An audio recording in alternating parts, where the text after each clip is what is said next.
Goeiemôre. Vanoggend wil ek gou praat oor die Israel-Iran oorlog. Gister het ons nou groot gebeurtenisse sien plaasvind. Gisteraand. Trump het sy G7 beraad kort geknip en onmiddellik teruggegaan. Washington DC toe. En daarna direk 'n meeting gehad met die World Council. En daar's net een rede hoekom hy so vinnig teruggaan en so iets doen, iets sal kort knip vir 'n meeting met die World Council. Jy gaan groot betrokkenheid raak, nie noodwendig direkte betrokkenheid van Amerika af op strikes in Iran nie, maar groter support aan Israel. Op die oomblik wat die Israelies kort kom, is bunkerbuster bomme. Nou op die oomblik het Israel die volledige air superiority oor Iran. Hulle kan vlieg waar hulle wil, teiken waar hulle wil. Wat nogal interessant is, hulle het so vinnig bekom na about 5 dae, of eintlik 3 dae al, het hulle so vinnig air superiority bekom. Ek het nogal gedink Iran se lug-air defense sal baie langer uithou as dit. Maar soos ons weet, het Israel al 'n paar maande terug die meeste van Iran se lugafweerstelsels uitgeskiet. Alhoewel daar baie mense is wat gedink het is vals, dit het nie gewerk en nou is dit bewys, dit het gewerk daai tyd. So wat kort? Wat is die ding wat kort? Die ding wat kort is, Israel se hoofdoel is om die nuclear capability van Iran te stop. Nou ongelukkig van hulle stelsels waar hulle verrykte wapens verryk en daai tipe van dinge sit diep onder die grond. En jy het nie bomme wat jy op 'n F-35 of 'n F-15 of 'n F-16 dra wat daar gaan uitkom nie. Die enigste bomme wat dit kan doen is soos die GBU 57 wat Amerika het, die Massive Ordnance Penetrator. En dit is nie beskikbaar vir Israel nie, want daai bomme kom van bomwerpers. Hulle het nie groot bomwerpers nie. So hulle het nie byvoorbeeld op die oomblik word daai gedra deur die B-2 bommer. Maar jy kan hulle ook agter in 'n flossie laai en agteruit 'n flossie gooi met 'n parachute. En Israel het flossies. So hier is die twee options. Eerste opsie wat Trump nou het, stuur 'n B-2 in met 'n paar van hierdie bomme en attack daai ding, maar dit beteken dan 'n Amerikaanse pilot met 'n Amerikaanse vliegtuig en 'n Amerikaanse bom direk in Iran teiken. En dit beteken ons is dan direk betrokke by die oorlog, wat Trump nie regtig wil hê op die oomblik nie. Tweede opsie, gee die bomme aan Israel. Hulle maak wat hulle wil met hulle. So Israel sit dan die bomme agter in 'n flossie. Gaan in die nag in. En seker te maak daar's nie ouens met luggeweerkanonne of met manpads wat die flossie kan afskiet nie. Gaan in en drop die bomme op by teikens of sit troepe op die grond en gaan in die banker se voordeure en dan gaan blaas hulle op van binne af. Op die oomblik die beste options is 'n bom van bo af, nie troepe op die grond in die banker nie, want jy weet nie wat wag vir jou daar binne nie.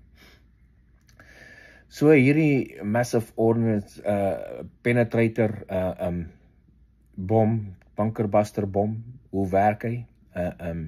Is een massive bom. Hy weeg 30.000 pond. Hy is so 6 meter, so oor die 6 meter lank en amper 1 meter in deursnee. Versterkte staal hul en so aan met 'n 5.000 pond warhead. Binne-in wat gefokus is na 'n spesifieke rigting toe. So en hy kan penetreer tot so net so oor die 60 meter. Versterkte beton kan hy penetreer. So wat hulle normaalweg doen, hoe hulle dit aanwend, is 'n B-2 sal hoog vlieg. Hoor jy vlieg, hoor jy hom van hoor afgooi, verder kan hy penetrate obviously met die terminal velocity wat hy kry. So hoor jy vlieg, wat te doen is hulle drop 2 van 'n B-2 af en nie gelyk nie, een na die ander. So die eerste een sal ingaan 'n gat maak, 'n redelike groot oop gat maak, en kom die tweede en dan hy sal 'n gat af en hy gaan 'n dieper gat maak. Nou dit hang af hoe diep is die fasiliteit onder die berg. Nou hierdie ene is wat hulle van praat is lyk my soos sideways in 'n berg in, so jy ry sideways in redelik diep in 'n berg in. Met ander woorde, die reg bo kan die fasiliteit self kan meer as 120 meter diep wees. Dit kan dieper as dit wees. Maar jy het nie noodwendig nodig om hom van bo af bo op die regte op die fasiliteit te gooi nie.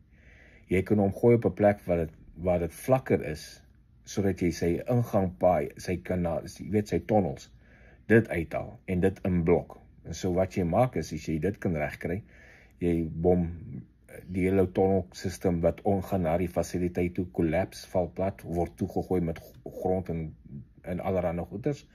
En dan obviously nog 'n paar bomme aan die bokant by sy vents, al die ventsystem uit, en dan obviously kan niemand daar binne werk en asemhaal nie.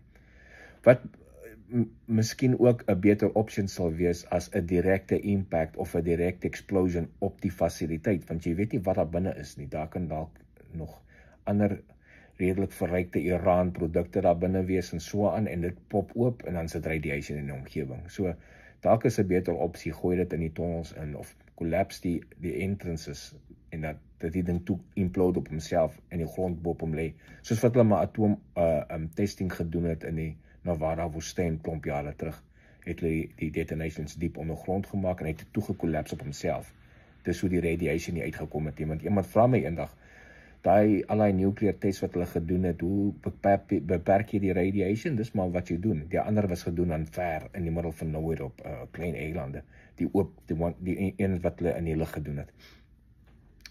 So, dis nou die options wat hulle het. Ek weet nie wat Trump gaan besluit nie, gaan hy direk betrokke raak, gaan hy B2 oorstuur in die ouens bom, of gaan hy die bomme gee vir Israel om uit Flossie uit te gooi.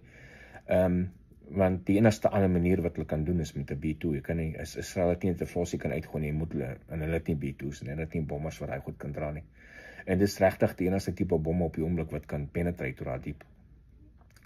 So, dis wat hulle gisterand seker bespreek het. Ek sal nie verbaas wees as ons sien binne die volgende dag of 2, dat daar 'n rapport kom dat hy fasiliteit plat is nie, of toe is, of nie meer beskikbaar is vir hulle nie. Intussen gaan Israel voort en slaan groot teikens in Iran. Hulle het nou laas nag baie militêre teikens geslaan. Die nuwe leier wat oorgevat het as die generaal of die hoof van die Iranse weermag, was skaars 'n dag in die plek en hy is klaar uitgehaal. So, ek wil nie daar in daai land 'n generaal wees wat moet opvolg en die volgende hoof van die weermag wees nie, want jy gaan nie lank hou nie. So, ek weet nie. Die regime self, Ayatollahs, maar gaan nie meer lank hou nie. So, en ek dink, ek sal nie verbaas wees as daar opstand uit die bevolking uit teen hulle kom anyway nie, want hulle onderdruk die bevolking al so lank anyways. So, in die een opsig is hierdie oorlog wat begin het, dalk 'n goeie ding vir die bevolking van Iran, wat so onderdruk was deur daai regime met hulle moslim, extremis moslim laws en goeders. Hooplik kan dit vir hulle help, en hooplik kan hulle nou 'n beter lewe hê na, want ek sien daar's klaar talks, side channels talks, dat Iran wil nou dringend praat om 'n peace talks te bring, om 'n stop te kry aan al die attacks op hulle. Intussen het Iran nog steeds 'n paar missiele geskiet en Israel het die vermoë nog steeds, word al hoe minder en minder, maar die vermoë is nog daar, so ek dink hulle wil op 'n punt kom wat hulle sê, okay, kom ons stop voor hulle uit missiele uithardloop. Dat hulle nog steeds iets sê om hulle self te beskerm vir later, want nou dat Israel regtig kan rondvlieg, is dit meer makliker vir hulle om uit te kry waar word hierdie missiele van gelons en daai plekke te stryk. Sodat jy eerder die ou uithaal by die missiele skiet, in plaas van om die missiele af te skiet heeltyd. Selfde ding aan die Israeli kant, aan hulle kant, hulle seker ook al 'n bietjie moeg, maar as ek kan sien, die Israeli bevolking is nog steeds saam met die regering, nog steeds voor 'n go met die attack op Iran, is vir hulle eie veiligheid. Maar dis al, as ek nog 'n paar goed optel, sal ek julle laat weet. Ek dink ek het volgende week het ons 'n interessante briefing. As ek iets daar uitsien, sal ek terugvoer gee wat ek kan share daarvan, en dit sal ek weer doen later. Baie dankie.